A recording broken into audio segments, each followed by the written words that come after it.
सभी भाइयों को जय हिंद। आज हम चैप्टर नंबर 2 शुरू करने वाले हैं। चैप्टर नंबर दूसरा। इसमें हम आज पढ़ेंगे, इसमें आज हम देखेंगे हिंदी वर्णमाला एवं विराम चिन्ह। चैप्टर नंबर 1 हमारा समाप्त हो गया, जिसमें हम 140 क्वेश्चन किए थे। इसमें भी हम 1 घंटा तक 1 आवर्स ही क्वेश्चन करेंगे। इसमें सारे क्वेश्चन कहीं ना कहीं आए हुए हैं। ये यूनिवर्सल पब्लिकेशन की जो बुक आती है राजपाल सिंह की, ये उन्हीं की बुक है। तो चलिए शुरू करते हैं बिना देरी किए हुए। उम्मीद करते हैं आप लोग अच्छे से पढ़ाई कर रहे होंगे। मेरा टारगेट है कि आप लोग का एक भी क्वेश्चन गलत ना हो हिंदी में, बिल्कुल हिंदी में तो गलत ही नहीं हो, ठीक है। क्वेश्चन नंबर देखते हैं। पहला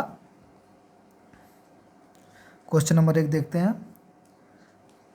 निम्नलिखित में कौन सा वर्ड स्त्रीलिंग नहीं है? तो इसका हो जाएगा छोटी, बड़ी, री, ऊ, बड़ा ऊ। तो पहले का डी से हो जाएगा बड़ा ऊ, जो कि स्त्रीलिंग नहीं है। एक बात और आप लोग को बता दें, आप लोग इसको 2x या जो 1.5 होता है उस पर करके देखा करिए, जल्दी आप लोग का समझ होगा, ताकि समय बचेगा, रिविजन में जाएगा, समय बचेगा, ठीक। क्वेश्चन नंबर 2 देखते हैं। निम्नलिखित व्यंजनों में से कौन से व्यंजन का उच्चारण तालु से होता है? तो तालु से च वर्ग जितने आते हैं, च, छ, ज, झ, ये च, छ, ज, झ, ये जितने आएंगे तालु से होंगे। इसमें छोटी, बड़ी, य, स, टोटल 9 वर्ड जो है कि तालु से उच्चारित होते हैं, टोटल 9 वर्ड, ठीक है। अब इसमें देखते हैं कौन सा तालु स्टार्ट है। क्वेश्चन नंबर 2, क है, ढ है, छ है, म है। तो बताया है ना आप लोग को छ, इसका हो जाएगा छ, ठीक है। क्वेश्चन नंबर 2 का विकल्प सी छ। आपको देखते हैं लुंठित ध्वनि कौन सी है? लुंठित, जिसमें जी हमारे बोलने में लड़खड़ा जाती है, उसे हम लुंठित ध्वनि कहते हैं। लुंठित ध्वनि हमारे में देखते हैं इसमें कौन कौन सी है। पहला इसमें दिया है आड़ा, दूसरा दिया ध, अंग, र। तो इसका डी हो जाएगा र, जीभ जो कि लड़खड़ा रही है, ठीक है। लुंठित हो गया। क्वेश्चन नंबर 4 देखते हैं। ओष्ठ, स्पर्श व्यंजन, अल्पप्राण, अघोष वर्ण कौन से हैं? ऑप्शन प, विकल्प बी द, विकल्प सी ध, विकल्प डी फ। इसका हो जाएगा प। ओष्ठ वर्ड में एक बार थोड़ा सा रिविजन करवा दें। ओष्ठ वर्ड में प वर्ग आते हैं, प, फ, ब, भ, म, ठीक है। ये आपका आ जाएगा, ओष्ठ में आ जाएगा। अब आप स्पर्श व्यंजन 25 होते हैं। वे व्यंजन जिनके उच्चारण में विभिन्न अवयवों का स्पर्श किया जाता है, उन्हें स्पर्श व्यंजन कहते हैं, ठीक है। अल्प प्राण देख लेते हैं। अल्प प्राण क्या होता है? अल्प प्राण में जो है कि मात्राएं, अल्प प्राण में जो आपका क, ख, ग, घ, अंग है, 5 है ना, इसमें अल्प प्राण में वही हो जाएगा 135, यानी वह 1, 1, 3, 5, यानी क, ग, अंग अल्प प्राण हो जाएंगे। महाप्राण में जो बच जाएगा आपका 2 और 4 बच रहा है, वो 2 और 4 हो जाएंगे, ये महाप्राण हो जाएंगे, ठीक है। अल्प प्राण अघोष, ठीक है। इनमें से कौन है? एक बार हम देख लेते हैं सघोष और अघोष। सघोष वर्ड जो होते हैं वह 3, 4, 5 ये सघोष होंगे। अघोष जो होंगे वो 1 और 2 अघोष होंगे, ठीक। एक और 2 अघोष होंगे। इसमें पूछा ओष्ठ, स्पर्श व्यंजन, अल्पप्राण। ओष्ठ तो पहले ही आ गया, प आ गया, प हो गया, ठीक है। अब प देखें कब क्या पाता है। अल्पप्राण में क्या बताया थे? 1, 3, 5। तो जो प वर्ग का है वो पहले पे आ रहा है, 1 पे आ रहा है, तो अल्पप्राण हो गया। अघोष देख लेते हैं। अघोष में 1 और 2, अघोष में 1 और 2 बताए थे, तो हो गया, प आपका हो गया, ठीक। बस पहली बार बता रहे हैं, इसके बाद नहीं बताएंगे, ठीक।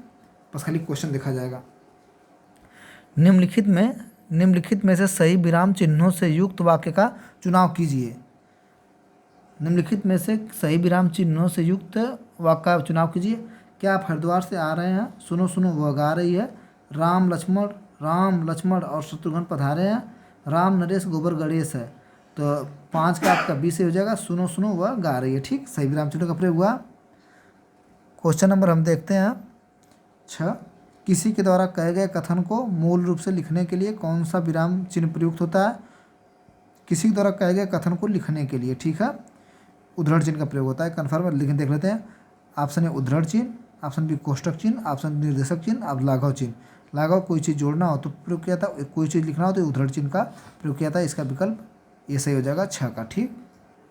क्वेश्चन नंबर 7 देखते हैं। उच्चारण की दृष्टि से वह है, उच्चारण दृष्टि से वह है, वोष्ठ है, कंठ तालव्य है, दंतोष्ठ है, कंठोस्थ है। तो उच्चारण की दृष्टि से जो वह है वह विकल्प सी से हो जाएगा दंतोष्ठ। ठीक है, हंसपद या विराम चिन्ह कौन सा है?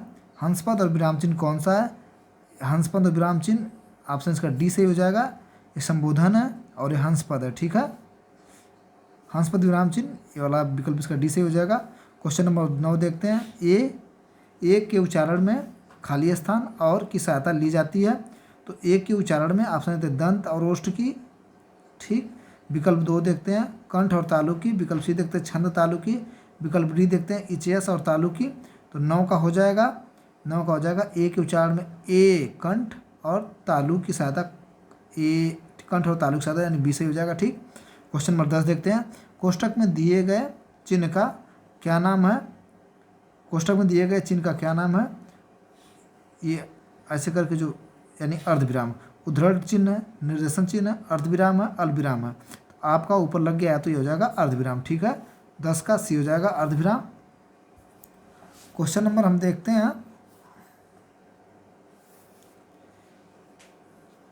क्वेश्चन नंबर 11 देखते हैं।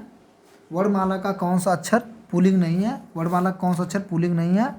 ऑप्शन ए में दिया अ दिया है, प दिया है, बी में दिया च और ट, सी में दिया है ज आ और डी में दिया है छोटी बड़ी। तो 11 का आपका हो जाएगा डी, छोटी बड़ी। ये जो है कि अक्षर पुल्लिंग नहीं है, बाकी सब अक्षर में कौन सा पुल्लिंग नहीं है? तो छोटी बड़ी पुल्लिंग नहीं है। ठीक, जिन वर्णों का उच्चारण स्वतंत्र होते हैं उसे कहते हैं, जिन वर्णों का उच्चारण स्वतंत्र नहीं कहते हैं, ऑप्शन ए व्यंजन कहते हैं, ऑप्शन बी विकल्प व्याकरण कहते हैं, ऑप्शन सी बोली कहते हैं, ऑप्शन डी स्वर कहते हैं। तो उसमें हम स्वर कहते हैं, विकल्प डी इसका सही हो जाएगा। ठीक, क्वेश्चन नंबर हम 13 देखते हैं। द अ क्री श्री सरोड़ा सा श्री अ, इसका क्या बनेगा? द शक बनेगा, ढाक बनेगा और द कच्छ बनेगा और दक्ष बनेगा। तो 13 का सही हो जाएगा दक्ष, दक्ष ही बनेगा। ठीक है, डी सही हो जाएगा। अभी हम देख लेते हैं ढ ढ ढ वर्ग का उच्चारण स्थान है और वर्ग कौन सा है? तो ढ वर्ग का उच्चारण स्थान वो वर्ग देख लेते हैं। ढ वर्ग जो कि मूर्धा से उच्चारित होते हैं, इसका उच्चारण स्थान ट वर्ग होगा, ट वर्ग। और ढ जो है कि आपका तीसरा पर है। देखते हैं 14 का तीसरा ट ठ ड ढ चौथे पे आपका है। तो इसका पहला दे रहा है ट वर्ग, चौथा ट वर्ग तीसरा, त वर्ग चौथा। ये तो बिल्कुल गलत है, इसका हो जाएगा आप विकल्प पे सही, ट वर्ग चौथा। ठीक है, 14 क्वेश्चन हो गया। क्वेश्चन नंबर 15 देखते हैं। 15 देखते हैं। लिपि चिन्हों के क्रमबद्ध समूह को क्या कहते हैं? वर्ण अक्षर कहते हैं, वर्णमाला कहते हैं, अक्षर कहते हैं, वर्ण कहते हैं। तो लिपि चिन्हों के क्रमबद्ध समूह को हम ऑप्शन ए दिया वर्ण समूह कहते हैं, वर्णमाला कहते हैं, अक्षर कहते हैं, वर्ण कहते हैं। तो इसका हो जाएगा आपका वर्णमाला कहते हैं। हिंदी भाषा में ह्रस्व स्वर की संख्या कितनी है? हिंदी भाषा में ह्रस्व स्वर की संख्या कितनी है? 2 है, 7 है, 11 है, 4 है। तो हिंदी भाषा में स्वरों की संख्या होती है 4, विकल्प डी सही है। ऐसी कौन सी 2 मात्राएं जिनका प्रयोग न तो किया जाता है किंतु उनका समावेश स्वर में नहीं किया जाता है? ऐसी कौन सी 2 मात्राएं जिनका प्रयोग किया जाता है किंतु उनका समावेश स्वर में नहीं किया जाता? अंग अ, ठीक है, री उ, अंग अह आ ई।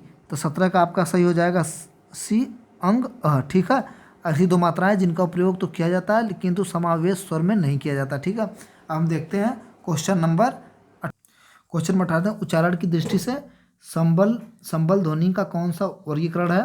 संयुक्त ध्वनि है, ददित्व ध्वनि है, सी युग्मक ध्वनि है, डी संपृक्त ध्वनि है।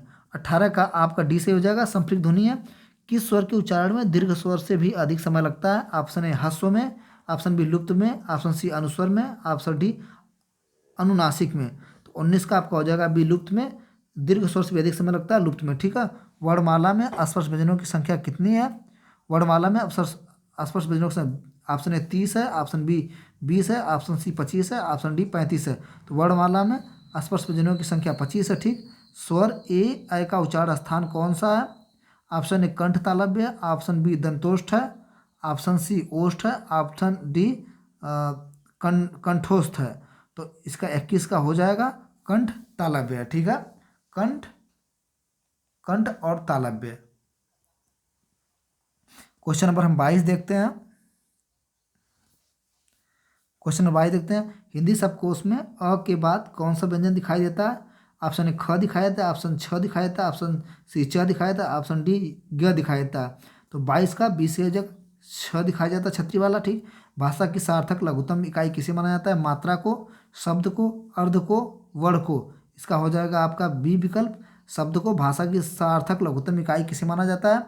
शब्द को माना जाएगा, ठीक। निम्न में से दंत्य वर्ण कौन सा है? ट है, स है, ह है, प है। विकल्प 4 का हो जाएगा बी स है। दंत दंत वर्ण कौन सा है? दंत्य वर्ण स है, ठीक है। क्वेश्चन नंबर हम देखते हैं 25। निम्न में अनुनासिक वर्ण कौन सा है? ऑप्शन ए थ, म, ब, प। तो 25 का हो जाएगा विकल्प बी सही। म जो है कि अनुनासिक वर्ण है, ठीक है। बी कौन सा? अनुनासिक वर्ण है। क्वेश्चन नंबर 26 देखते हैं। निम्न में कौन सा वर्ण 26 देखते हैं। निम्न में से कौन सा वर्ण घोष है? बताए थे घोष, घोष, सघोष, अघोष, ठीक है। 3, 2, 5 और आपका अघोष 1 और 2। कौन सा वर्ण घोष है? 26 का देखते हैं ग, ठीक। च, सी का ख, डी का क। तो घोष वर्ण आपका विकल्प ए सही हो जाएगा, ग, ठीक। 27 देखते हैं। ल और स का उच्चारण किस स्थान से होता है? ल और स का ओठ से होता है, तालब से होता है, सी दंत से होता है, डी कंठ से होता है। 27 का सी सही हो जाएगा, तालब से होता है। क्वेश्चन नंबर हम 28 देखते हैं। इनमें से कौन सी देवनागरी की वर्ण ध्वनि नहीं है? ऑप्शन ए कंठ ध्वनि नहीं है, दंतोष्ठ ध्वनि नहीं है, ग्रीवा ध्वनि नहीं है, सी डी मूर्धन्य। इनमें से कौन सी देवनागरी वर्ण की ध्वनि नहीं है? विकल्प से ग्रीवा ध्वनि नहीं है, ठीक। क्वेश्चन नंबर हम देखते हैं 30। क्वेश्चन नंबर हम देखते हैं 28 देखे तो 29 देखते हैं। किस व्यंजन का उच्चारण स्थान तालव्य नहीं है? ऑप्शन ए म, ऑप्शन बी झ, ऑप्शन सी ग, ऑप्शन डी न। तो इसका हो जाएगा झ का उच्चारण स्थान तालव्य नहीं है, ठीक है। जिन ध्वनियों की गणना न स्वर में की जाती है न व्यंजन में की जाती है उसे क्या कहते हैं? अयोग्य कहते हैं, अंतस्थ कहते हैं, उष्म कहते हैं, आगत कहते हैं। 30 का ए सही हो जाएगा। 30 का ए सही हो जाएगा, अयोग्य कहते हैं। जिन ध्वनियों की गणना न स्वर में की जाती है न व्यंजन में की जाती है उन्हें क्या कहते हैं? उन्हें अयोग्य कहते हैं, ठीक। क्वेश्चन नंबर 31 देखते हैं। स्वर तंत्रियों के आधार पर व्यंजनों को कितने वर्गों में बांटा गया? ऑप्शन ए 1 में, ऑप्शन बी 4 में, ऑप्शन सी 3 में, ऑप्शन डी 2 में। तो 31 का सही हो जाएगा, 31 का सही हो जाएगा 2, ठीक है। स्वर ध्वनियों के व्यंजनों को कितने वर्गों में बांटा गया? 2 वर्गों में बांटा गया, ठीक। क्वेश्चन नंबर हम देखते हैं 32। प्रत्येक शब्द की वर्तनी सभी वर्णों को उसी क्रम में अलग अलग दिखना क्या कहलाता है? वर्ण विच्छेद कहलाता है, विसंधि कहलाता है, सी स्वर संधि विच्छेद कहलाता है, डी वर्ण संयोजन कहता है। 32 का आपका ए सही हो जाएगा, वर्ण विच्छेद कहला, ठीक। स्वरों का उच्चारण है अनुनासिक की सहायता से होता है, बिना किसी की सहायता से होता है, सी व्यंजनों की सहायता से होता है, डी अनुस्वर की सहायता से होता है। 33 का आपका बी सही हो जाएगा, बिना किसी की सहायता से होता है। स्वरों का उच्चारण कैसे? बिना किसी की सहायता से होता है, ठीक है। क्वेश्चन नंबर हम देखते हैं 34। निम्न में कौन सा शब्द स्वर का वर्गीकरण नहीं है? ऑप्शन ए ह्रस्व, ऑप्शन बी द्वित्व, ऑप्शन सी लुप्त, ऑप्शन डी संयुक्त। तो क्वेश्चन नंबर 34 का आपका विकल्प से बी सही हो जाएगा, द्वित्व, ठीक है। क्वेश्चन नंबर 35 देखते हैं। निम्न में कौन सा शब्द प्रत्यय और उच्चारण के आधार पर व्यंजन को वर्गीकरण नहीं है? उसमें उच्छिप्त, सी पार्श्व, डी अघोष। तो इसका हो जाएगा सघोष, ठीक है। कौन सा शब्द निम्न में से कौन सा शब्द प्रयत्न और उच्चारण के आधार पर व्यंजन का वर्गीकरण नहीं है? उसमें उच्छिप्त, पार्श्व, सघोष। तो सघोष नहीं है, ठीक है। 35 का डी से हो जाएगा, ठीक। 36 देखते हैं। जिन स्वरों के उच्चारण में दो मात्रा का समय लगता है या ह्रस्व से दुगना समय लगता है उन्हें कहते हैं लघु स्वर कहते हैं। ऑप्शन बी मूल स्वर कहते हैं, ऑप्शन सी लुप्त स्वर कहते हैं, ऑप्शन डी गुरु स्वर कहते हैं। 36 का डी हो जाएगा, गुरु स्वर कहते हैं, ठीक है। क्वेश्चन नंबर हम देखते हैं 37 देखते हैं। Question number 37। जिन व्यंजन ध्वनि के उच्चारण के समय स्वर तंत्री में कंपन होता है उस उच्चारण स्थान के आधार पर ध्वनियों कोड को क्या कहा जाता है? वस्य कहते हैं, काकल्य कहते हैं, कंठ कहते हैं, मूर्धन्य कहते हैं। तो 37 का बी से हो जाएगा, हम उन्हें काकल्य कहते हैं, ठीक है।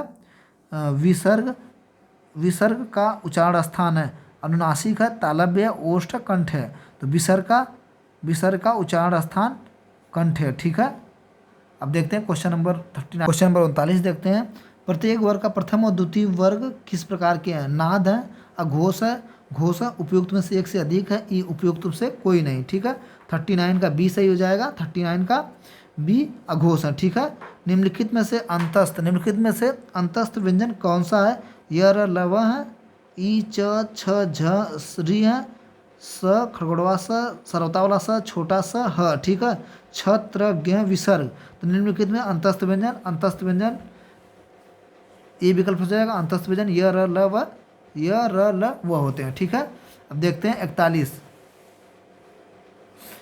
देखते हैं। स्पर्श व्यंजन कंठ ध्वनि, अघोष और महाप्राण ध्वनि कौन सी है? अंतस्थ क्या है? क्वेश्चन में 41 देखते हैं पहले। स्पर्श व्यंजन, ठीक है। स्पर्श व्यंजन टोटल 25 होते हैं। कंठ ध्वनि, ठीक। अघोष यानी कि 1 और 2। महाप्राण 2 और 4। ध्वनि कौन सी है? तो 41 का क, घ, सी का ग, डी का क, ठीक है। तो इसका हो जाएगा 41 का ख होगा, 41 का ख होगा, ठीक। ये सही होगा। ओष्ठ किस विकल्प? ओष्ठ वर्ण जो ओठ से उच्चारित होते से प वर्ग होगा, ठीक है। प वर्ग में ओष्ठ किस विकल्प में है? प, फ, ब, भ, क, ख, ग, घ, त, सी वाला, त, थ, द, ध, डी वाला, डी, आ, ई, री विसर्ग। तो 41 का 42 का सही हो जाएगा ए, प, फ, ब, भ, ठीक है। सभी महाप्राण वर्ण वर्ग होता है। सभी महाप्राण बता दिए थे आपको 2 और 4, ठीक है। 2 और 4 इसका हम देखते हैं। सभी महाप्राण वर्ग है ध, च, अंग, ठीक। च, द, घ, सी देखते हैं ख, छ, ठ, म, स, ध। तो 43 का आपका सही विकल्प सी हो जाएगा। आपका पहले देखिए क्या पूछा था?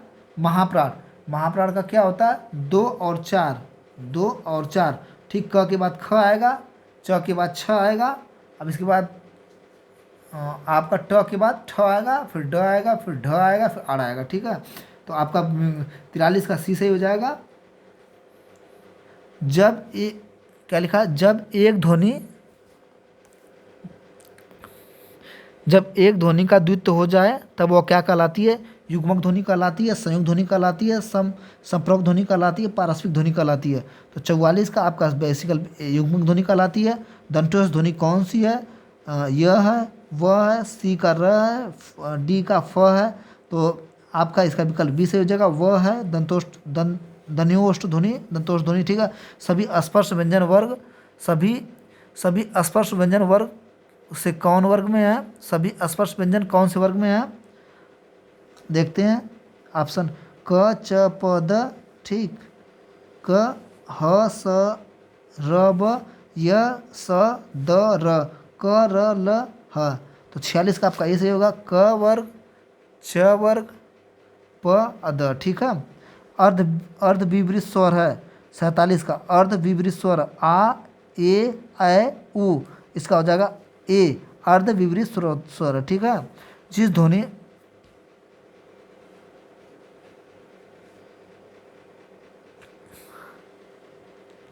जिनकी ध्वनियाँ केवल मुख से निकलती हुई वृत्ताकार स्वर होते हैं, निरुनासिक होते हैं, समृद्ध स्वर होते हैं, अनुनासिक होते हैं। इसका हो जाएगा विकल्प बी सही। अनुनासिक स्वर होते हैं। अंतस्थ और ऊष्म और कितने होते हैं? 49 का 7 होते हैं, 6 होते हैं, 8 होते हैं, 9 होते हैं। विकल्प इसका से 8 होते हैं। क्वेश्चन नंबर हम 50 देखते हैं। र का विवरण है वत्स होगा, लुंठित होगा, सघोष होगा, अल्पप्राण व्यंजन होगा, ठीक है। विकल्प बी देखते हैं। वत्स होगा, संघर्षी होगा, अघोष होगा, अल्पप्राण होगा, व्यंजन होगा, ठीक। सी देखते हैं स्पर्श होगा, वत्स होगा, स्पर्श होगा, सघोष होगा, महाप्राण व्यंजन होगा। डी देखते हैं वत्स होगा, पार्थी होगा, सघोष होगा, महाप्राण व्यंजन होगा। 50 का ए सही हो जाएगा। वत्स होगा, लुंठित होगा, र लुंठित हो ही है, सीधी बात। सघोष अल्पप्राण व्यंजन है। अब देखते हैं काकल्य वर्ण कौन सा है? ऑप्शन ए यह है, ऑप्शन बी स है, ऑप्शन सी ह है, ऑप्शन आपका डी अड़ा हो जाएगा, ठीक है। 51 का देखते हैं, 51 का सी हो जाएगा ह हो जाएगा, काकल्य, ठीक है, ह काकल्य। यह का उच्चारण स्थान है यह, तालु हो जाएगा यह, तालु, बी मूर्धा, सी दांत, डी ओष्ठ। तो 52 का ए हो जाएगा तालु से, ठीक है। निम्नलिखित में कौन सा समूह सही नहीं है? मूर्धन्य, मूर्धा में आपका आ जाएगा पहला ही गलत, इसका मूर्धा तो हो गया। मूर्धा में आपका आएगा ट वर्ग का, ट ठ ड ढ अड़ा, ठीक है। पहले ही गलत, क ख यो सही है। ओष्ठ में प फ ब, यो वस में न र ल स, ठीक, ये भी उसमें आ जाएगा। 53 का पहले गलत है, ठीक, ए। क्वेश्चन नंबर हम 54 देखते हैं। स्पर्श, दंत, अघोष और महाप्राण वर्ण कौन सा है? भ है, थ है, फ है, छ है। तो 54 का थ हो जाएगा। स्पर्श, दंत, अघोष और महाप्राण वर्ण कौन सा हो जाएगा? थ हो जाएगा, ठीक। केवल मुख से बोले जाने वाले 55 देखते हैं। केवल मुख से बोले जाने वाले सस्वर वर्णों को क्या कहते हैं? विसर्ग कहते हैं, अनुस्वर कहते हैं, अनुनासिक कहते हैं, निरुनासिक कहते हैं। 55 का डी विकल्प हो जाएगा, निरुनासिक कहते हैं। 56 देखते हैं। संयुक्त अक्षर व्यंजन निम्न में से कौन से हैं? संयुक्त अक्षर, ठीक है, स बड़ा सा, षडवा सा, छोटा सा, ह, ठीक है। छ त्र ज्ञ स्र। सी देखते हैं प फ ब भ, ठीक। डी देखते हैं च र ल व। 56 का पी से जगह छत्र ज्ञ स्र, ठीक है, संयुक्त अक्षर व्यंजन होते हैं। 57 देखते हैं। जिसके उच्चारण में कंठ और नासिक स्थान से मदद ली जाती है क्या कहलाते हैं? ऑप्शन ए अंग कहलाएंगे, ठीक, य कहलाएंगे, ल कहलाएंगे, फ कहलाएंगे। तो 57 का ए से हो जाएगा अंग कहलाएंगे, ठीक। 58 देखते हैं। जिसके उच्चारण में वस्त्र की सहायता ली जाती है, सब खड़गड़वाल स, बड़ा सा, छोटा सा, भ।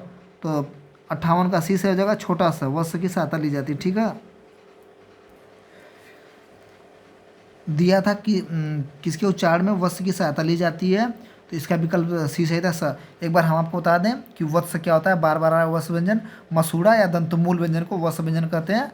इसमें न वत्स में क्या आएगा? न र ल स, ठीक है, न र ल स, ये वत्स में आएंगे, छोटा सा, ठीक है, मसूड़ा।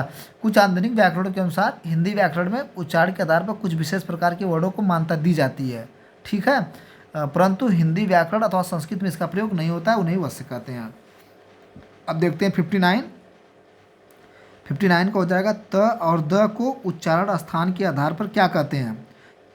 त और द को उच्चारण स्थान के आधार पर क्या कहते हैं? दंत कहते हैं, दंतोष्ठ कहते हैं, मूर्धन्य कहते हैं, ओष्ठ कहते हैं।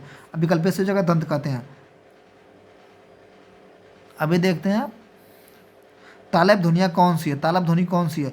च छ ज झ ट ड। उपयुक्त में से एक से अधिक, उपयुक्त में से कोई नहीं। तो 60 का हमारा डी से हो जाएगा उपयुक्त में से एक से अधिक, ठीक है। अब देखते हैं 61 देखते हैं। किस व्यंजन के उच्चारण में जीवा तालु से नहीं टकराती है? किस व्यंजन के उच्चारण में जीवा तालु से नहीं टकराती है? ऑप्शन ए ज, ऑप्शन बी है च, ऑप्शन सी है घ, ऑप्शन डी स है। तो इसमें जो है कि घ से जीवा तालु से नहीं टकरा, घ, ठीक है। कंठ से उत्पन्न होने वाले वर्ड हैं। ड है, कंठ से उत्पन्न होने वाले वर्ड। ढ है, ढ ड ग घ री ल, डी विकल्प च और छ। तो 62 का हो जाएगा बी ग और घ। कंठ से उत्पन्न होने वाले शब्द को हम ग और इसमें घ हो जाएंगे, ठीक, कंठ से उत्पन्न होने वाले। 63 देखते हैं। मूर्धन्य, स्पर्श, सघोष, नासिका, अल्पप्राण व्यंजन कौन सा है? ऑप्शन ए अंग, ऑप्शन बी इय, ठीक, ऑप्शन सी आड़ा, ऑप्शन डी म। तो विकल्प इसका हो जाएगा आड़ा, ठीक है। मूर्धन्य होगा, स्पर्श होगा, सघोष होगा, नासिक अण, अण नाक से आ रहा, ठीक। क्वेश्चन नंबर 64 देखते हैं। निम्न में से अनुनासिक वर्ड कौन सा है? ग प आड़ा ट। तो अनुनासिक वर्ड, ठीक, नासिक वर्ड आपका फिर हो जाएगा अड़, ठीक है। 65 देखते हैं। निम्नलिखित में से किस विकल्प में अनुनासिक का प्रयोग है? ठीक, अंग अह, शंकर हिंदी, चाँद सांस, अंत प्रातः, इसका विकल्प सी सही हो जाएगा। चांद और सास में, ये ऊपर चंद्रबिंदी है, ठीक, या नासिक का प्रयोग हुआ है। 66 देखते हैं, संयुक्त स्वर इनमें से कौन सा है? ए, आ, ई, ओ, डी। उपयुक्त में से एक से अधिक, ई। उपयुक्त में से कोई नहीं। 66 का आपका ए सही हो जाएगा, ए और है, ठीक। 67 देखते हैं, ह्रस्व दीर्घ और लुप्त किसके प्रकार है? संधि के, व्यंजन के, स्वर के, उपयुक्त एक से अधिक, उपयुक्त में से कोई नहीं। तो 67 का आपका हो जाएगा सी, स्वर होगा। ह्रस्व दीर्घ और लुप्त स्वर किस प्रकार के हैं? तो स्वर है, ठीक है। ह का उच्चारण स्थान कहाँ है? ह का, ह, ठीक, ह। ऑप्शन ए कंठ है, बी ओठ है, सी तालु है, डी दंत है। ऑप्शन ए हो जाएगा कंठ, ठीक है। ह का उच्चारण स्थान कंठ। अब हम देखते हैं 69, निम्नलिखित में से कौन सा तालव्य वर्ण नहीं है? ऑप्शन ए क, ऑप्शन बी छ, ऑप्शन सी झ, ऑप्शन सी च। तो 69 का ए हो जाएगा क, तालव्य वर्ण नहीं है, ठीक। भाषा की सबसे छोटी इकाई क्या है? पदबंध है, शब्द है, वर्ण है, पद है। इसका हो जाएगा वर्ण। भाषा की सबसे छोटी इकाई क्या? वर्ण है, ठीक। ओठों की आकृति के आधार पर निम्नलिखित में से कौन सा अवृत्ति मुखी स्वर है? ओ, ऊ, बड़ा ऊ, छोटी ई। 71 का डी हो जाएगा छोटी ई, ठीक है। देखते हैं 72 देखते हैं, जीवा के आधार पर स्वर कितने प्रकार के होते हैं? Option A 6, option B 3, option C 4, option D 2 प्रकार के। तो इसका हो जाता है जीवा के आधार पर स्वर 3 प्रकार के होते हैं, ठीक है। 73 देखते हैं, हिंदी में ध्वनियाँ कितने प्रकार की होती हैं? 4 प्रकार की, बी 6 प्रकार की, सी 8 प्रकार की, डी 2 प्रकार की होती हैं। 73 का हो जाएगा 2 प्रकार की, ठीक है। डी विकल्प सही हो जाएगा। अब मात्रा के आधार पर स्वर कितने प्रकार के होते हैं? 3 प्रकार के, 5 प्रकार के, सी 4 प्रकार के, डी 2 प्रकार के। तो विकल्प 3 सही हो जाएगा। मात्रा के आधार पर स्वर कितने प्रकार के? 3 प्रकार के होते हैं, ठीक है। 75 देखते हैं, एक से अधिक वर्णों के मेल को क्या कहते हैं? व्यंजन कहते हैं, स्वर कहते हैं, सी अनुस्वार कहते हैं, डी अक्षर कहते हैं। तो एक से अधिक वर्णों के मेल को हम स्वर कहते हैं, ठीक है। 76 देखते हैं, जिनका उच्चारण स्वतंत्रता से होता है, जो व्यंजन के उच्चारण में सहायक होते हैं, उसे कहते हैं स्वर कहते हैं, व्यंजन कहते हैं, संज्ञा कहते हैं, विसर्ग कहते हैं। तो 76 का ए सही हो जाएगा, उसे स्वर कहते हैं, ठीक। देखते हैं अब 77, छोटी, बड़ी, च, छ, ज, झ, यह आदि का उच्चारण स्थान किससे होता है? ठीक है, यह का आदि का उच्चारण ओठ से होता है, कंठ से होता है, सी तालब से होता है, मूर्धन्य से होता है। इसका आपका विकल्प तालब हो जाएगा, तालब से होता है। निम्न में दीर्घ स्वर ए, विकल्प बी ई, विकल्प सी ए, विकल्प डी बड़ी। तो हो जाएगा 78 का डी, दीर्घ स्वर कौन सा? बड़ी, ठीक है। यहाँ पर ए आई को दीर्घ स्वर इसलिए नहीं माना जाता है क्योंकि ए और आई संयुक्त स्वरों की श्रेणी में आते हैं, ठीक। क्वेश्चन नंबर 79 देखते हैं, निम्न में से अंतस्थ व्यंजन कौन सा है? वह है, विकल्प बी स है, विकल्प सी ज है, विकल्प डी ग है। तो 69 का हो जाएगा वह, ठीक है। वह क्या? अंतस्थ व्यंजन वर्ग में आएंगे, ठीक। 80 देखते हैं, निम्न में अल्पप्राण व्यंजन कौन सा है? अल्पप्राण व्यंजन कौन सा? ठ, घ, ग, ठठेरा ठ, ग, ख। 80 का आपका हो जाएगा विकल्प सी ग हो जाएगा, ठीक है। 81 देखते हैं, निम्न में घोष वर्ण कौन सा है? क, ट, विकल्प सी च, विकल्प डी ज। 81 का हो जाएगा ज, ठीक है। निम्न में घोष वर्ण कौन सा है? डी वाला ज, ठीक। निम्न में ओठ स्वर कौन सा है? छोटा ऊ, ई, आ, ओष्ठ स्वर कौन सा है? ओट्स, ओठ जो होते हैं प वर्ग में जितने हैं, प, फ, ब, भ, म, ठीक। ओठ स्वर में से कौन सा है? ऊ हो जाएगा, ठीक। ओठ। अब 83 देखते हैं, वर्ण तालिका के अनुसार ह्रस्व, दीर्घ और लुप्त क्या है? मात्रा है, व्यंजन है, विकल्प सी स्वर है, विकल्प डी विसर्ग है। तो 83 का आपका सी सही हो जाएगा, स्वर है। देखते हैं क्वेश्चन नंबर 84, निम्नलिखित भाषा में मूल ध्वनियों के लिए जो चिन्ह मान लिए गए हैं, जिस रूप में लिखे जाते हैं उसे कहते हैं। ऑप्शन ए लिपि कहते हैं, ऑप्शन बी ध्वनि कहते हैं, ऑप्शन सी व्यंजन कहते हैं, ऑप्शन डी स्वर कहते हैं। विकल्प ए से हो जाएगा, उसे लिपि कहते हैं, ठीक है। प, फ, ब, भ, म व्यंजन होते हैं, तालव्य होते हैं, कंठ होते हैं, ओष्ठ होते हैं, दंत होते हैं। तो इसका विकल्प सी हो जाएगा, ओष्ठ होते हैं, ठीक है। अब क्वेश्चन नंबर 86 देखते हैं। दो व्यंजन जब एक साथ मिलते हैं तो क्या कहलाते हैं? अंतस्थ कहलाते हैं, बी महाप्राण कहते हैं, सी अल्पप्राण कहते हैं, डी संयुक्त व्यंजन कहलाते हैं। तो विकल्प इसका डी से हो जाएगा, संयुक्त व्यंजन कहलाते हैं। ठीक, 87 देखते हैं। निम्न में अघोष वर्ण कौन सा है? हम आप लोग को बताए थे अघोष 1 और 2। ठीक है, ऑप्शन ए ब, ऑप्शन बी प, ऑप्शन सी ग, ऑप्शन डी घ। 87 का आपका विकल्प सही हो जाएगा प। ठीक है, जल्दी से आप लोग करिए 88 क्वेश्चन। निम्न में से कंठ वर्ण कौन सा है? ई बड़ी, सी का अ, डी उ। ठीक है, 88 का आपका सी से हो जाएगा अ, कंठ वर्ण कौन सा? अ। 89 देखते हैं। निम्न में से दीर्घ स्वर कौन सा है? 89 देखते हैं। निम्न में से दीर्घ स्वर कौन सा? ए है, अ है, आ है, ओ है। तो दीर्घ स्वर आपका आ हो जाएगा।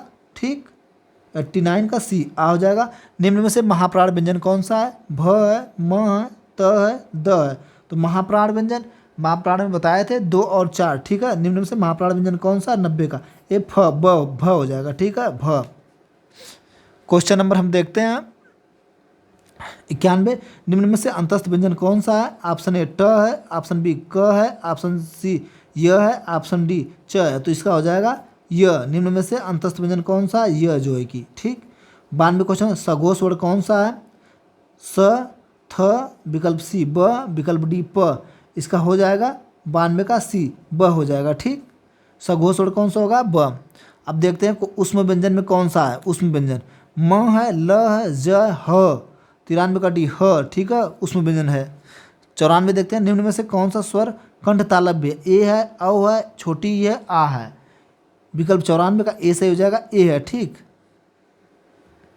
इसका देखते हैं।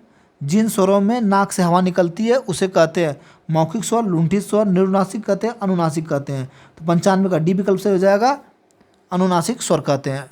अब अगला क्वेश्चन देखते हैं 96 देखते हैं। निम्नलिखित में से कौन सा अंतस्थ व्यंजन है? निम्नलिखित में कौन सा अंतस्थ व्यंजन है? च है, ट है, प है, ल है। तो इसका हो जाएगा विकल्प डी ल जो है कि अंतस्थ व्यंजन है। अनुस्वर किसका कार्य करता है? पंचम वर्ण का, विकल्प बी चंद्रबिंदु का, विकल्प सी स्वर का, विकल्प डी विसर्ग का। तो 97 का पंचम वर्ण का अनुस्वर काम करता। ठीक, निम्नलिखित में से पार्श्विक ध्वनि कौन सी होती है? र है, ठीक, आड़ा है, ल है, च है। 98 का सी विकल्प सही हो जाएगा, ल होगा। ठीक है, पार्थिव ध्वनि। क्वेश्चन नंबर हम देखते हैं 99। निम्नलिखित में कौन सा वर्ण दंत नहीं है? ठीक, दंत नहीं है। ल, च, द, त। तो हो जाएगा च जो है कि विकल्प बी से हो जाएगा, च नहीं है। ठीक, क्वेश्चन नंबर हम 100 देखते हैं। हिंदी स्वरों का वर्गीकरण जब जीव के भाग के आधार पर किया जाता है तो निम्नलिखित में से कौन सा भेद इसके अंतर्गत नहीं आएगा? ऑप्शन ए पश्च स्वर नहीं आएगा, ऑप्शन बी विवृत स्वर नहीं आएगा, ऑप्शन सी मध्य स्वर नहीं आएगा, ऑप्शन डी अग्र स्वर नहीं आएगा। तो 100 का विकल्प बी से हो जाएगा, विवृत स्वर नहीं आएगा। निम्नलिखित में से कौन सा संयुक्त स्वर नहीं है? ऑप्शन ए ओ, ए, आई, उ, डी का हो जाएगा बड़ा ऊ। ठीक है, 101 का सही हो जाएगा बड़ा ऊ। निम्नलिखित कौन सा संयुक्त स्वर नहीं है? बड़ा ऊ नहीं, संयुक्त स्वर नहीं। ठीक है, अब देखते हैं अवतरण चिन्ह को किस नाम से जाना जाता है? निर्देशक से चिन्ह से, कोष्टक से, उद्धरण से, योजक से। 102 का सही हो जाएगा सी, उद्धरण को अवतरण चिन्ह के नाम से जाना जाता है। हिंदी वर्णमाला में उष्म व्यंजन कौन से होते हैं? त, थ, द, ध। ये विकल्प हो गया। बी देखते हैं बड़ा सा, खड़गड़ौला सा, छोटा सा, ह। ठीक है, अब सी देखते हैं। सी विकल्प सी देखते हैं छ, छ, त, झ। ठीक, ट, ठ, ड, ढ। 103 का विकल्प बी से हो जाएगा। वर्णमाला में उष्म व्यंजन बड़ा सा, खड़गड़वा सा, छोटा सा, ह। ठीक, क्वेश्चन 104 देखते हैं। क्या कोई तारे गिन सकता है? वाक्य में किस प्रकार का प्रयोग हुआ? प्रश्नवाचक चिन्ह, कोष्टक चिन्ह, अर्धविराम चिन्ह, निर्देशक चिन्ह। तो 104 का ए से हो जाएगा प्रश्नवाचक चिन्ह।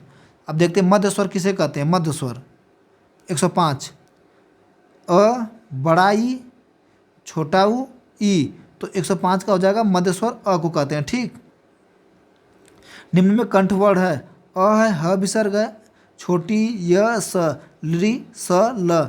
डी देखते हैं री, ए, व। तो 106 का ए सही हो जाएगा, अ और ह। ठीक है, अब क्वेश्चन नंबर 107 देखते हैं। क्वेश्चन नंबर 107 देखते हैं। निम्न में कौन सा व्यंजन स्पर्श संघर्षी है? ज, षडगोड़ला स, र, ह। स्पर्श संघर्षी व्यंजन, इसका विकल्प ए हो जाएगा ज। क्वेश्चन नंबर 8 देखते हैं। निम्नलिखित 108 निम्नलिखित में कौन सा विवरण चिन्ह है, ठीक है। निम्नलिखित में से कौन सा विवरण चिन्ह है। विवरण चिन्ह आपका जब कोई चीज लिखा रहता है तो ऐसे दिया जाता है, विकल्प बी सही है विवरण चिन्ह का, ठीक। एक कामा चिन्ह है। कौन सा विराम चिन्ह दो पृथक सत्ताओं या शब्दों को जोड़ता है। विवरण चिन्ह जोड़ता है, निर्देशक चिन्ह होता है, अवतरण चिन्ह होता है, योजक चिन्ह जोड़ता है। विकल्प डी से हो जाएगा योजक चिन्ह जोड़ता है, ठीक। कौन सी ध्वनि महाप्राण ध्वनि नहीं है, ठीक है। कौन सी ध्वनि महाप्राण ध्वनि नहीं है। घ ज झ ख। विकल्प इसका बी से हो जाएगा ज जो है कि महाप्राण ध्वनि नहीं है, ठीक है। क्वेश्चन नंबर 111 देखते हैं। भाषा विज्ञान की दृष्टि से ऊ किस प्रकार का स्वर है। पश्च संवृत स्वर है, अग्र विवृत है, विकल्प सी पश्च विवृत है, विकल्प डी अग्र संवृत है। 111 का ए सही हो जाएगा पश्च संविवृत है, ठीक है। क्वेश्चन नंबर 112 देखते हैं। हिंदी वर्णमाला में व्यंजनों की संख्या होती है 36 होती है, ऑप्शन बी 32 होती है, ऑप्शन सी 33 होती है, ऑप्शन डी 34 होती है। तो 112 का सी से जगह 33 होती है, ठीक है। 113 देखते हैं। हिंदी शब्दकोश में छ का क्रम किस वर्ग के बाद आता है। त्र के बाद, ज्ञ के बाद, क के बाद, विकल्प हो जाएगा डी छ के बाद, विकल्प इसका ए सी हो जाएगा क के बाद, ठीक है। क्वेश्चन नंबर 14 उसमें व्यंजन नहीं है। ग विकल्प बी, स विकल्प सी, स विकल्प डी ह। 114 के हो जाएगा ग, ठीक है। संयुक्त व्यंजन ज्ञ बनता है, ज्ञ बनता है ग और अ से, ज और य से, क और ग से, ग और न से। इसका हो जाएगा ज्ञ बनता है ज और ज्ञ, ज और इससे तुम्हारा बहुत मजबूत हो जाएगा। ज और य से ज्ञ बनता है, ठीक है। ज्ञ बनता है ज और य से, ठीक। अब देखते हैं। वह व्यंजन है, अंतस्थ व्यंजन है, अघोष व्यंजन है, उसमें व्यंजन है, महाप्राण है। तो अंतस्थ व्यंजन है, ठीक। 117 देखते हैं। इनमें से कौन सा संयुक्त व्यंजन नहीं है। फ छ सी देखते हैं, ज्ञ त्र। तो इसका हो जाएगा फ जो है कि संयुक्त व्यंजन नहीं है, ठीक। क्वेश्चन नंबर देखते हैं 117। इनमें से महाप्राण व्यंजन है। महाप्राण आप लोग को हम बताए थे 2 और 4 होगा, अल्पप्राण 1 3 5 होगा, घोष अघोष 1 और 2 होगा, सघोष 3 4 5 होगा। तो महाप्राण व्यंजन पूछा है, महाप्राण 2 और 4 होगा। देखते हैं इसमें से। ऑप्शन ए ज, ऑप्शन बी व, ऑप्शन सी प, ऑप्शन डी घ। इसका हो जाएगा डी घ। महाप्राण 2 और 4 क, महाप्राण क ख ग ग घ, ठीक। 4 पे आएगा घ। 118 हो गया। 119 देखते हैं। निम्नलिखित में से कौन सा व्यंजन संयुक्त स्वर है। ए ऐ री, ए ऐ ओ औ, आ ए ओ, अ ए ओ। 119 का बी हो जाएगा ए छोटा ए बड़ा ए ओ औ, ठीक है। संयुक्त स्वर है, ठीक। प्रत्येक वर्ग का दूसरा और चौथा वर्ग क्या कहलाता है। उच्छिष्ट कहलाता है, अनुनासिक कहलाता है, महाप्राण अहाप्राण कहलाता है, ठीक है। तो इसका हो जाएगा 120 का सी महाप्राण कहलाता है, ठीक। 121 देखते हैं। ट वर्ग का उच्चारण की दृष्टि से किस प्रकार की ध्वनि है। तालव्य, मूर्धन्य, सीदंत है, डी कंठ है, ठीक है। 121 का बी से हो जाएगा मूर्धन्य, ठीक है। निम्नलिखित में से कौन सा दीर्घ स्वर है। ए है, आ है, ऊ है, ओ है। तो इसका हो जाएगा आपका आ जो है कि विकल्प बी से हो जाएगा दीर्घ कौन सा स्वर है, आ है, ठीक है। इसके पीछे भी एक बार आया था। क्वेश्चन नंबर हम देखते हैं 123। जो वर्ड स्वर की सहायता से बोले जाए उन्हें क्या कहते हैं। जो वर्ड स्वर की सहायता से बोले जाए उन्हें क्या कहते हैं। वर्णमाला कहते हैं, स्वर कहते हैं, व्यंजन कहते हैं, ध्वनियाँ कहते हैं, उन्हें व्यंजन कहते हैं। विकल्प इसका सी सही है, ठीक। देखते हैं 124 क्वेश्चन। निम्नलिखित में कौन से शब्द में री की मात्रा का उपयोग हुआ है। वृष्टि, रिपु, क्रिया, वर्षा, ठीक है। तो री का मात्रा के वृष्टि में हुआ है, देख लीजिए आप। वह है, री है, ससुड़ोला स है, ट है, ई है, ठीक है। वृष्टि, ठीक। 125 देखते हैं। व्यंजन को स्वर रहित लिखने के लिए किस चिन्ह का उपयोग किया जाता है। हलंत का, अनुस्वर का, स्वर का, अनुनासिक का। 125 का ए सही हो जाएगा हलंत का, ठीक है। 126 देखते हैं। भाषा की मूल इकाई है। ऑप्शन ए संकेत होगा, वर्णमाला होगा, सी अक्षर होगा, डी ध्वनि हो जाएगा। तो 126 का डी हो जाएगा। भाषा की मूल इकाई ध्वनि हो जाएगी। शब्द की सबसे छोटी इकाई क्या कहलाती है? व्यंजन कहलाती है, वाक कहलाती है, वर्ण कहलाती है, स्वर कहलाती है। विकल्प सी सही हो जाएगा, वर्ण कहलाती है। क्वेश्चन नंबर 128 हम देखते हैं। वर्ण के कितने भेद होते हैं? ऑप्शन ए दो होते हैं, 10 होते हैं, 8 होते हैं, 7 होते हैं। तो वर्ण के 2 भेद होते हैं, ठीक है। वर्णों के समुदाय को क्या कहते हैं? ऑप्शन ए सर्वनाम कहते हैं, बी क्रिया कहते हैं, सी अक्षर कहते हैं, डी वर्णमाला कहते हैं। तो इसका डी से हो जाएगा, वर्णमाला कहते हैं। अब हम देखते हैं 130। निम्न में कौन सा वर्ण अघोष है? ऑप्शन ए घ है, क है, ऑप्शन विकल्प सी ज है, विकल्प डी ग है। तो 130 का हो जाएगा आपका क जो है कि 130 का हो जाएगा बी का, ठीक है। 130 बी वर्ण अघोष है तो क है, ठीक है। अघोष सघोष, अघोष में अघोष आपका 2, अघोष आपका 1 और 2 है, ठीक है। तो इसका क हो जाएगा। 131 देखते हैं। कौन से शब्द में र व्यंजन नहीं है? क्रम में, मात्रा में, बी मातृभूमि में, डी इसका हो जाएगा मूर्धा में, ठीक। तो विकल्प इसका हो जाएगा मातृभूमि में, ठीक है। मातृभूमि में र का प्रयोग नहीं किया गया, यहाँ पर आप लोग आप सब देख सकते हैं, ठीक। अब देखते हैं 132 नंबर क्वेश्चन। निम्न में तालव्य ध्वनि है स, ट, प, क, ठीक है। इसका ए वो सही हो जाएगा। स में जो है कि तालव्य ध्वनि है। क्वेश्चन नंबर देखते हैं 133। स्वर रहित व्यंजन जब स्वर सहित व्यंजन से मिलता है तब क्या कहलाता है? तालव्य कहलाता है, दो द्वित्व कहलाता है, स्वर तंत्री कहलाता है, संयुक्ताक्षर कहलाता है। तो 133 का डी सही हो जाएगा, संयुक्ताक्षर कहलाता है, ठीक। जैसे क और षडोला स तो 6 बन जाएगा, ठीक। इसमें क स्वर रहित व्यंजन है, ठीक है। क्वेश्चन नंबर 134 देखते हैं। कौन सा व्यंजन नासिका द्वारा उच्चारित होता है? ड, झ, द, अड़ा, ठीक है। ड, ज, सी, द, अड़ा। 134 हो जाएगा डी अड़ा, ठीक है। इनमें से संयुक्त व्यंजन कौन सा नहीं है? त्र, छ, य, ज्ञ। 135 का सी हो जाएगा य, ठीक है। 136 देखते हैं। जिनका उच्चारण ऊपर के दांतों पर जीभ लगने से होता है उन्हें क्या कहते हैं? दंत कहते हैं, कंठ कहते हैं, सी अनुनासिक कहते हैं, डी मूर्धन्य कहते हैं। 136 का ए से हो जाएगा, दंत कहते हैं।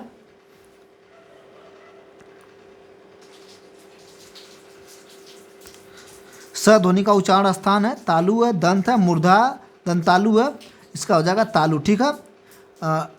अंगा का उच्चारण स्थान है, नासिका है, कंठोस्थ है, सी कंठतालव्य है, डी मूर्धन्य है। तो 138 का ए हो जाएगा, नासिका हो जाएगा। अर्धस्वर है, यह वह है, ई उ है, री स है, री है, लृ है, यह वह हो जाएगा अर्धस्वर, ठीक है। क्वेश्चन नंबर हम देखते हैं घ 140। घ का उच्चारण स्थान कौन सा? कंठ है, दंत है, मूर्धा, तालु है। 140 का ए हो जाएगा कंठ, ठीक है। अब 141 6 वर्ण किसके योग से बना है? क प्लस षडगोला स, क प्लस च, क प्लस स, क प्लस छ। विकल्प इसका ए सही हो जाएगा, क प्लस षडगोला स, ठीक है। स सरोता और स छोटा सा के अंतर्गत आते हैं उष्म आते हैं, स्पर्श आते हैं, अंतस्थ आते हैं, संयुक्त आते हैं। 142 हो जाएगा उष्म आते हैं, ठीक। क्वेश्चन नंबर देखते हैं।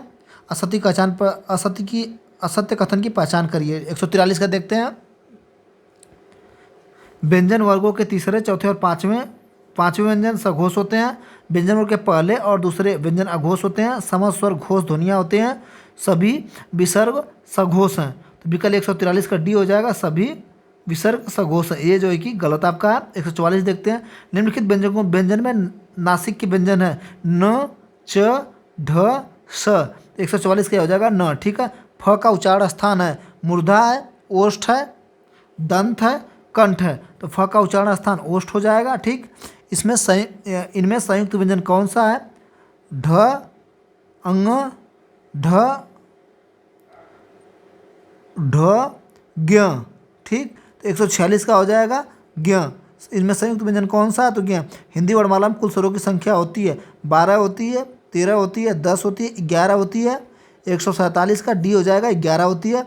और नासिक का संबंध होता है नाक और मुंह से। इनमें से कोई नहीं, केवल नाक से, केवल मुख से हो जाएगा, नाक और मुख से, ठीक है। 149 देखते हैं। कंठ ध्वनि का उच्चारण है क, त, च, ट। तो 149 का हो जाएगा क होगा, ठीक है। क्वेश्चन नंबर देखते हैं 150 का दंत वस अल्पप्राण अघोष वर्ण का उच्चारण कौन सा है? च है, ट है, ठ है, त है। तो डी हो 150 का डी हो जाएगा आपका त। ठीक, अब क्वेश्चन नंबर 151 देखते हैं। निम्नलिखित में से अघोष महाप्राण ध्वनि है क है, ख है, क है, क है, ख है, ड है, ध है। तो 151 का आपका ए हो जाएगा क है। ठीक, किस समूह में सभी स्वर दिखते हैं? छोटी ए, ऐ, ओ, औ, ली, री, आ, बड़ी ऊ। सी का देखते हैं अ, आ, उ, औ, ए। डी का देखते हैं अ, आ, ई, उ, री। किस सभी स्वर ध्वनि है? ठीक, इसका ए हो जाएगा। सभी स्वर ध्वनियाँ पहले वाले में है। किस समूह के क्वेश्चन नंबर 153 किस समूह के वर्णों का उच्चारण स्थान मूर्धा है? स, छोटी, च, छ, स, री, ट, ठ, स, त, थ, द। डी देखते हैं अ, क, ख, ग। 153 का हो जाएगा बी सही। ठीक, स, री, ट, ठ। ठीक, उच्चारण स्थान मूर्धा है। क्वेश्चन नंबर 54 देखते हैं। निम्नलिखित में कौन सा एक सुमिलित नहीं है? झ का उच्चारण तालु से, ख का उच्चारण कंठ से, ट का उच्चारण दंत से, डी देखते हैं प का उच्चारण ओठ से है। 154 का सी सही हो जाएगा, ट का उच्चारण दंत से। ठीक, यर लव अंतस्थ व्यंजन है, स्पर्श व्यंजन है, सी उष्म व्यंजन है, डी अघोष व्यंजन है। तो इसका हो जाएगा अंतस्थ व्यंजन, यर लव सब कहते हैं। ठीक है, चार होते हैं। निम्न में दो ध्वनियों को अयोगवाक कहते हैं, अनुस्वर और विसर्ग को, ह्रस्व स्वर व दीर्घ स्वर को, अनुनासिक और निम्नासिक को, लुप्त और विसर्ग को। 156 का आपका ए सही हो जाएगा, अनुस्वर और विसर्ग को। ठीक, क्वेश्चन नंबर 57 देखते हैं। इनमें से किस वर्ग में उसमें ध्वनियाँ हैं? बड़ा सा, सरगोला सा, छोटा सा ह, व, ए, ऐ, री, र, ठ। ठीक, 157 का आपका ए सही हो जाएगा। ठीक, बड़ा सा, छोटा सा, स, ह, उष्म ध्वनियाँ। ठीक, इनमें से कौन सी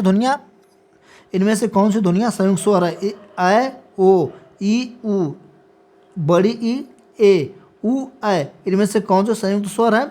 158 का पहला ये हो जाएगा ए, ऐ और ओ। ठीक है, 159 देखते हैं। निम्नलिखित में से कौन सा वर्ण संयुक्त व्यंजन कहलाता है? री हो गया आपका, य हो गया, अंग हो गया, स्र हो गया। तो स्र हो जाएगा संयुक्त व्यंजन कहलाता है। ठीक, अब देखते हैं हम 160वां क्वेश्चन 160 देखते हैं। किस वर्ग की सभी ध्वनियाँ मूर्धन्य होती हैं? क, छ, ठ, थ, फ। क हो गया। बी ऑप्शन देते हैं ट, ठ, ड, स हो गया। सी ऑप्शन क, च, ट, त, प हो गया। डी ऑप्शन देते हैं ट, ठ, ड, ढ, स। तो इसका सभी ध्वनियाँ मूर्धन्य है। तो ये ट वर्ग जो होता है मूर्धन्य होता है। एक शब्द में महाप्राण व्यंजनों का प्रयोग नहीं हुआ, खींच में, झूठ में, घाघ में, जोगन में। तो 161 का डी हो जाएगा जोगन में। ठीक, निम्नलिखित में से कौन सा वर्ड तालव्य नहीं है? क, छ, झ, च। तो 162 का आपका ए सही हो जाएगा। क जो है कि तालव्य नहीं है। ठीक, छ ध्वनिया का उच्चारण स्थान कौन सा? ओष्ठ, तालव्य, वत्स्य, वत्स्य, दंत है। तो 163 का बी सही हो जाएगा तालव्य। ठीक है, इनमें से ब की ध्वनि कौन सी है? उसमें ओष्ठ, दंत है, तालव्य है। तो 164 का बी हो जाएगा ओट्स। ठीक है, ब की ध्वनि ओट्स है। 165 देखते हैं। साधारणतः हिंदी लेखन में सबसे अधिक विराम चिन्ह का प्रयोग होता है? प्रश्नवाचक चिन्ह, पूर्ण विराम चिन्ह, कोष्ठक का, लाघव चिन्ह या निर्देशन का। 165 हो जाएगा पूर्ण विराम का सबसे अधिक प्रयोग होता है। ठीक, 166 देखते हैं। इनमें से कौन सा व्यंजन संयुक्त व्यंजन का उदाहरण है? ड, झ, ढ, छ है। तो 166 का हो जाएगा छ। ठीक, अभी पीछे ही पूछा था। इनमें से किसका उच्चारण स्थान ओष्ठ है? ग का, त का, च का, प का। 167 का हो जाएगा प। ठीक है, 168 देखते हैं। ओष्ठ अल्पप्राण घोषवर्ण का उदाहरण कौन सा है? भ, ब, प, फ।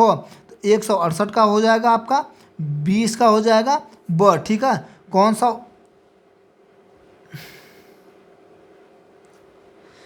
169 देखते हैं। कौन सा वर्ग उच्चारण की दृष्टि से दंत नहीं है? न, त, ट, द। तो 169 का सी हो जाएगा ट। ठीक है, 170 देखते हैं। ओष्ठ दीर्घ स्वर का उच्चारण स्थान कौन सा? उ, ई, री, उ। 170 का डी से हो जाएगा उ। ठीक है, 171 देखते हैं। इनमें से तालव्य व्यंजन का उदाहरण कौन सा? द, ट, कौन सा पूछा है? तालव्य व्यंजन, तालु वाला, च वर्ग वाला।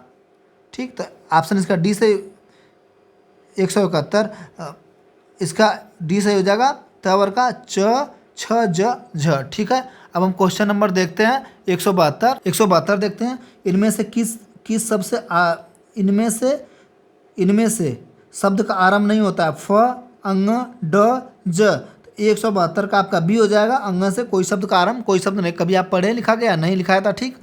173 दंत वर्ण महाप्राण घोष व्यंजन का उदाहरण कौन सा है? छ, बी विकल्प ध, सी विकल्प थ, डी विकल्प ठ। तो इसका हो जाएगा 173 का बी। ठीक है, ध।